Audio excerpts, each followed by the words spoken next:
Hi everyone, this is Yogita, a pass out student from LC2 2026 batch. तो आज की video किस चीज़ के लिए है? Basically it is for introducing you to your LB501 which is your moot court. अब मूड कोड में ना सबको बहुत कन्फ्यूजन रहती है कि इस सब्जेक्ट में करना क्या है, क्योंकि इसके जितने भी टोटल मार्क्स हैं वो आपके जो रिस्पेक्टिव प्रोफेसर होते हैं वो देते हैं। इसमें आपका कोई एग्ज़ाम नहीं होता है, कोई रिटन एग्ज़ाम नहीं होता। ठीक है, तो इस सब्जेक्ट में आपको करना क्या क्या है एक बार वो देख लेते हैं। ठीक है, ताकि आप लोग थोड़े से कंफ्यूज हो। तो पहला है आपका unit 1 which is about mock trial including client interviewing, counselling and case analysis. ठीक है, तो इसमें करना क्या होता है, पहले तो आपको अपने जो आपके प्रोफेसर होंगे जब वो करवाएंगे तो एक होता है क्लाइंट काउंसलिंग का आपका एक्टिविटी कराएंगे। ठीक है, क्लाइंट काउंसलिंग में बेसिकली क्या होता है, आप एज अ लॉयर एक्ट करेंगे। ठीक है, जो आपका पेयर है, जो आपका पार्टनर है, वो एज अ क्लाइंट एक्ट करेगा। ठीक है, उसमें करना क्या है, आप लोग बैठेंगे। ठीक है, और वो आपको अपनी स्टोरी बताएगा और आपको उसे काउंसिल करना है। ठीक है, वो आप कैसे भी कर सकते हैं। ठीक है, आपको उसको केसेस के बारे में समझाना है, आपको उसको राय देनी है, आपको ये दिखाना है कि अगर कल को आप वकील बन जाते हैं, आप प्रैक्टिस कर रहे हैं, तो अगर कोई क्लाइंट आपके पास आता है तो उसके साथ आप कैसे डील करेंगे। ठीक है, ओरल एक्सरसाइज होती है 5 नंबर की। ठीक है, 5-10 मिनट का होता है कि आप बैठ रहे हैं और आप बातचीत कर रहे हैं। ठीक है, उसके बाद एक होता है केस एनालिसिस। ठीक है, आपको एक केस एनालिसिस जो है वो मॉक ट्रायल में दिखाना होता है करके। ठीक है, उसके बाद जो आपका मॉक ट्रायल होता है उसमें आप chief examination, cross examination, oral arguments और रिटन आर्ग्यूमेंट्स, ठीक है, रिटन सबमिशन ऑफ आर्ग्यूमेंट्स, ये सब करके दिखाते हैं। ठीक है, कि आपने क्या क्या सवाल पूछे, अपने चीफ में क्या सवाल पूछे, क्रॉस में क्या सवाल पूछे। ठीक है, तो ये आपको सारा उन्हें हैंड ओवर करना होता है। ठीक है, टोटल 20 मार्क्स का होता है ये, 5 का चीफ, 5 का क्रॉस, 5 का ओरल आर्ग्यूमेंट और 5 का written submission of your arguments. ठीक है, तो ये हो गया आपका मॉक ट्रायल, जिसमें आपका क्लाइंट इंटरव्यूइंग भी साथ में ही आ गया।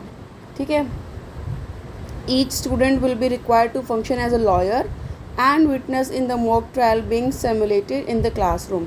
एक बार आप लॉयर बनेंगे, एक बार आप विटनेस बनेंगे।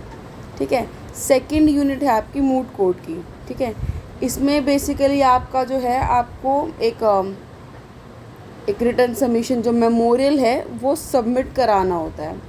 ठीक है, अपने पूरा जो ये है फॉर्मेट में।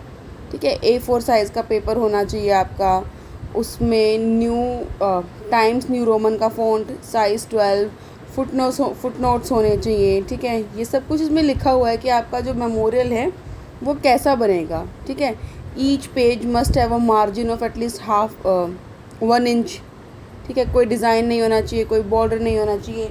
ये एक टिपिकल लेट्स से जब आप पिटीशन फाइल करते हो या कुछ भी कोर्ट में फ़ाइल करते हो, ठीक है, उसको समझाने के लिए होता है। ठीक है, ये फ़ॉन्ट वगैरह सारा ये फॉर्मेट इस तरीके से होता है। ठीक है, आप लोग इस एक्टिविटी को पेयर में करते हो। ठीक है, आपको एक केस दिया जाएगा, उस केस में एक जो पार्टनर है वो पेटिशनर या एपेलेंट की तरह बिहेव करेगा और दूसरा रिस्पोंडेंट की तरह।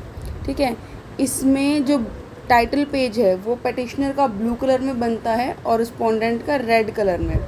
ठीक है, अपना full name, enrolment number, exam roll number जो है वो टाइटल पेज पे आपको लिख के देना होता है। ठीक है, and this memorial should not exceed 20 type pages, जिसकी लाइन स्पेस 1.5 होती है।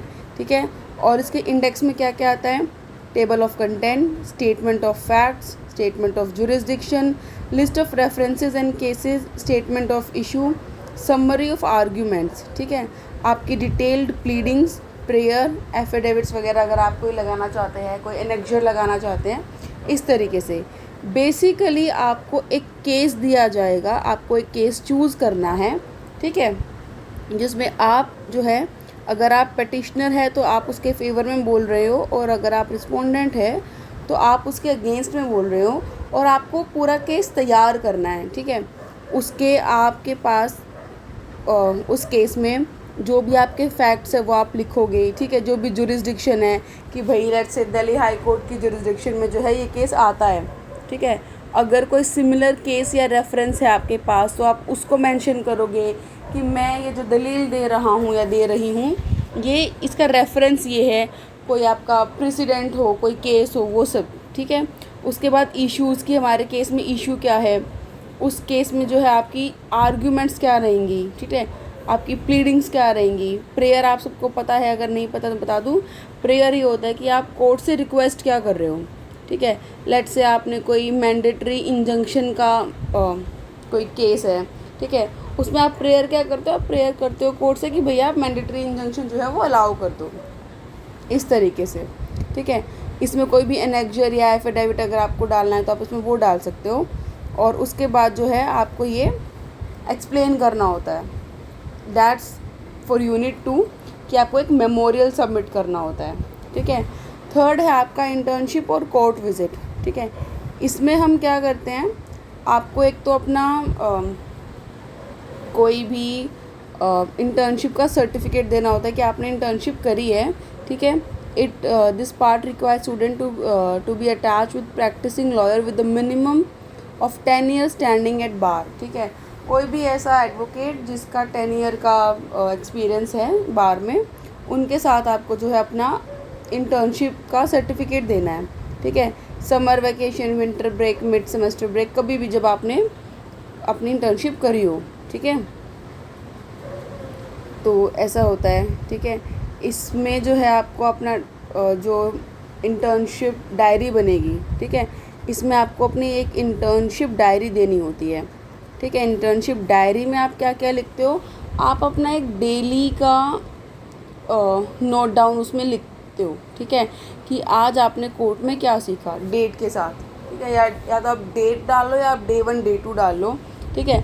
आपने रोज़ कोर्ट में क्या किया, लेट्स से आपने प्लीडिंग्स देखी, ठीक है, तो आप उसमें केस का नाम नहीं डालते, हम कुछ भी रियल डिटेल नहीं डालते हैं, ठीक है, कि हमने भाई प्लीडिंग देखी, एक्स वर्सेस वाई का केस था, उसमें लेट्स से मर्डर का केस था, तो मेरे एडवोकेट ने जो है आज आर्ग्यूमेंट्स करी, तो मैंने वो आर्ग्यूमेंट्स देखी या मैंने ड्राफ्ट किया, मैंने रिसर्च करी, वो सब चीज़ें आपको इसमें डालनी होती है। और ये चीज़ें याद रखना कि आपको इसमें draft minimum 2 document in an ongoing case in the chamber, ठीक है। चैम्बर में आपने कोई भी 2 डॉक्यूमेंट जो ड्राफ्ट करे हों, वो डॉक्यूमेंट जो हैं आपको इंटर्नशिप डायरी में लगाने होते हैं, ठीक है। तो ये चीज़ें होती हैं जो आपको मूट कोर्ट में करनी है। इसमें फिर अटेंडेंस के अपने अलग मार्क्स होते हैं जो आपके प्रोफेसर आपको देंगे, जो यहाँ पे लिखा भी हुआ है, assessment for students performance and scheme of examination, ठीक है। यूनिट 1 30 मार्क्स की है, यूनिट 2 30 मार्क्स की, यूनिट 3 30 मार्क्स की है, ये आपके हो गए 90। और जो 10 मार्क्स हैं वो आपके अटेंडेंस के होते हैं इस बेस पर, 71% से 75 के लिए 1 मार्क्स, ये इतने 96 से 100 पे आपको 10 मार्क्स मिलते हैं, ठीक है। तो ये बेसिकली आपको करना होता है। आपको सबमिट क्या क्या करना है, ठीक है। एक मेमोरियल होता है, वो सबमिट करना है, ठीक है। आपको इंटर्नशिप डायरी सबमिट करनी है, ठीक है। ये 2 चीज़ें तो आपको सबमिट करनी ही करनी होती हैं। अब वो आपके टीचर पर डिपेंड है कि वो इसे हार्ड कॉपी में लेता है या सॉफ्ट कॉपी में, हार्ड कॉपी या सॉफ्ट कॉपी, ठीक है। और इसमें ये भी याद रखना कि जो इंटर्नशिप डायरी होती है इसके अंदर आपको एक अपना इंटर्नशिप सर्टिफिकेट लगाना होता है, ठीक है। और एक आपके 2 डॉक्यूमेंट्स जो आपने ड्राफ्ट करे हों वो आपको ये चाहिए होते हैं, ठीक है। ये सब चीज़ें होती हैं। इसके अलावा अगर आपके प्रोफेसर को चाहिए तो जो आपने मेमोरियल के टाइम पे आर्ग्यूमेंट करी हैं वो आर्ग्यूमेंट का जो रिटर्न ड्राफ्ट है वो आपसे ले सकते हैं। तो बेसिकली ये सारी चीज़ें आपको जो है चाहिए होती हैं, ठीक है। इसमें आप क्लाइंट काउंसलिंग सीखेंगे, क्लाइंट काउंसलिंग करनी होती है, मेमोरियल वाले पे बहस करनी होती है, ठीक है। कोई भी एक टॉपिक उठा के 4 का ग्रुप हो जाए या 2 का ग्रुप हो जाए, ठीक है। पहले बार में 2 वकील बनते हैं, दूसरी बार में जो विटनेस बने थे वो वकील बनते हैं। तो इस तरीके से जो है आप इस पूरे सब्जेक्ट को आराम से कर सकते हैं। इसमें कोई रिटन एग्ज़ाम नहीं होता। और एक चीज़ ज़रूर याद रखिएगा, मूट कोर्ट में अगर आपकी बैक आ जाती है तो वो आपकी ईयर बैक होती है, क्योंकि इसमें आपका कोई रिटन एग्ज़ाम नहीं है। तो आपको अगर मूट कोर्ट में पास होना है तो आपको दोबारा ईयर रिपीट करना पड़ता है। Well that's for today. ये है आपके मूट कोर्ट का जितना भी आपको चाहिए। और अगर कोई और हेल्प या सजेशन या ओपिनियन आपको चाहिए हो, do comments and do let me know. अगर आपके पास मेरा व्हाट्सएप नहीं है तो आप कमेंट्स ही कर सकते हैं, ठीक है। और ये सारी चीज़ें हैं जो आपको करनी हैं, ठीक है। मूट कोर्ट प्रॉब्लम्स यहाँ पे दी होती है, आप इनके बेस पर भी अपना मेमोरियल बना सकते हैं, ठीक है। ये पेज नंबर 224 से 232 पे आपको मिल जाएंगी।